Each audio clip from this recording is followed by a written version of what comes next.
Uttar Pradesh Congress committee के उपाध्यक्ष एवं अवध जोन के इंचार्ज शरद मिश्रा ने केंद्र एवं प्रदेश सरकार की नीतियों और कार्यक्रमों की आलोचना करते हुए भाजपा पर जमकर निशाना साधा। प्रेस वार्ता को संबोधित करते हुए शरद मिश्रा ने कहा कि 2024 का चुनाव लोकतंत्र को बचाने का चुनाव है।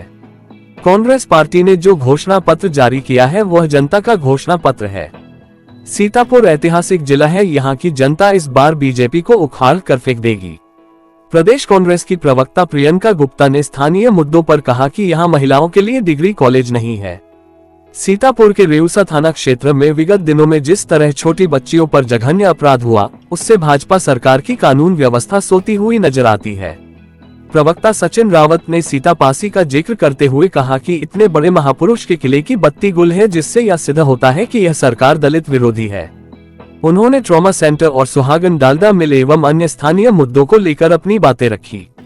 कार्यक्रम में प्रमुख रूप से जिला कांग्रेस अध्यक्ष उत्कर्ष अवस्थी, शहर अध्यक्ष संतोष भार्गव, जिला उपाध्यक्ष ज्ञानू वाजपेयी, आमोद मिश्र आदि। आज का उद्देश्य केवल ये था कि पिछली बार जब आए थे उस दिन घोषणा पत्र हमारा जारी हुआ था, तो घोषणा पत्र जारी कर गए थे।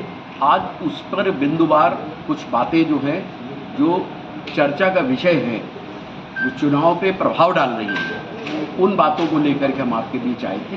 यही मुख्य उद्देश्य था आज आपके बीच आने का। संविधान दिक्कत में है ये हम नहीं कह रहे हैं, ये उनके जो भारतीय जनता पार्टी के कैंडिडेट्स हैं, 4 लोग कह चुके हैं ऐसा। आपके पास सबके पास सूचनाएं होंगी। उनका कहना है, उनके सांसदों का, कि हमें संविधान बदलना इसलिए 400 सीट चाहिए। हम ये नहीं कह रहे, वो वही लोग कह रहे हैं। हम उनकी बात को केवल पहुंचा रहे हैं आपके माध्यम से कि ऐसा भारतीय जनता पार्टी के 4 प्रत्याशी जो सांसद का चुनाव लड़ रहे हैं वो कह चुके हैं।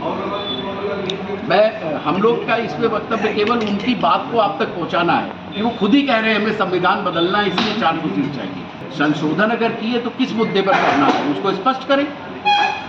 कांग्रेस ने अगर कोई मुद्दे पर किया है संशोधन, देखिए चर्चा, संशोधन और आदान प्रदान संवाद का ये लोकतंत्र का मूल आधार है। इसी से लोकतंत्र चलता है।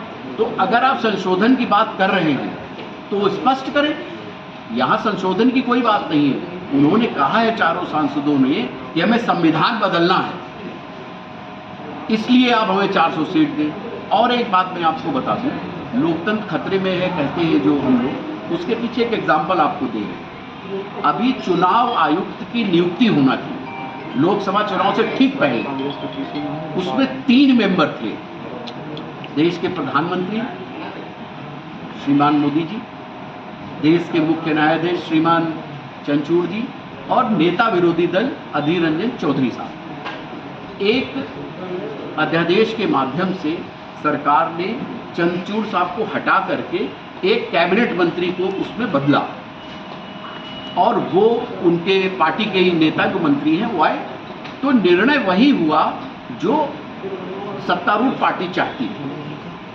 लोकतंत्र में क्या है कि आपने क्यों बदला, इस आप नियत का टोटल मामला है कि आपकी नियत क्या थी, कि आप अपने मत के हिसाब से अपनी व्यवस्था के क्या चाहते थे, आप किसको चाहते थे, और उस पर नेता विरोधी दल अधीर रंजन चौधरी साहब ने विरोध भी दर्ज किया है, इतिहास में दर्ज हो गया है। तो ये जो बातें हम लोग कहते हैं, इनके पास तथ्य है हमारे पास, हम हवा में कोई बात नहीं कह रहे। संविधान जो बदलने की बात है, भारतीय जनता पार्टी के 4 प्रत्याशी कह चुके हैं और कहेंगे नहीं कहेंगे मन में क्या, वो अलग सब्जेक्ट है। आप हमें एक बात बताइए, 51 के बाद कितने चुनाव इस देश में हुए? हम लोग 51 के बारे में जवाब नहीं दे सकते हैं क्या? आप मुझे स्वयं ही बता दीजिए। आपसे पहले जो आपके चैनल में 15 साल पहले पत्रकार थे, वो कोई खबर लिख गए, उसकी जवाबदेही हम आपसे कैसे मांगे? उसके बाद देखिए, लोकतंत्र है, हर 5 साल में परीक्षा होती है। हमारी परीक्षा कब तक ली जाएगी? 10 साल से भारतीय जनता पार्टी है, तो सवालों के घेरे में भारतीय जनता पार्टी क्यों नहीं है? तो कांग्रेस अगर आप ये इस बात पे सवाल पूछिए कि प्रधानमंत्री की प्रेस कॉन्फ्रेंस क्यों नहीं हुई 10 वर्ष में? ये एक सवाल है। महिला सुरक्षा एक बड़ा मुद्दा है। आप बताइए, आज शाम के समय कोई महिला अपने घर से बाहर निकलने में अपने आप को किस तरह से महसूस करती है, असहज महसूस करती है। जिस तरह से लगातार घटनाएं होती चली आ रही है, अभी 5 वर्षीय बच्ची की घटना के बारे में मुझे बता रहे थे, तो मैं सुनकर आहत हो गई। आप बताइए, कोई बच्ची अगर विरोध करती है इन सारी घटनाओं का, जिन उनके साथ यौन शोषण होता है, बलात्कार होता है, रेप होता है, तो उनके ऊपर तेजाब डाल दिया जाता है। अभी रिसेंटली घटनाएं हुई।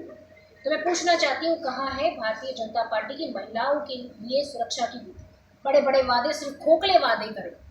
आज मैं पूछना चाहती हूँ कि जमीन पर, धरातल पर कहीं नारी बंधन जैसा कुछ भी नहीं दिखाई देता।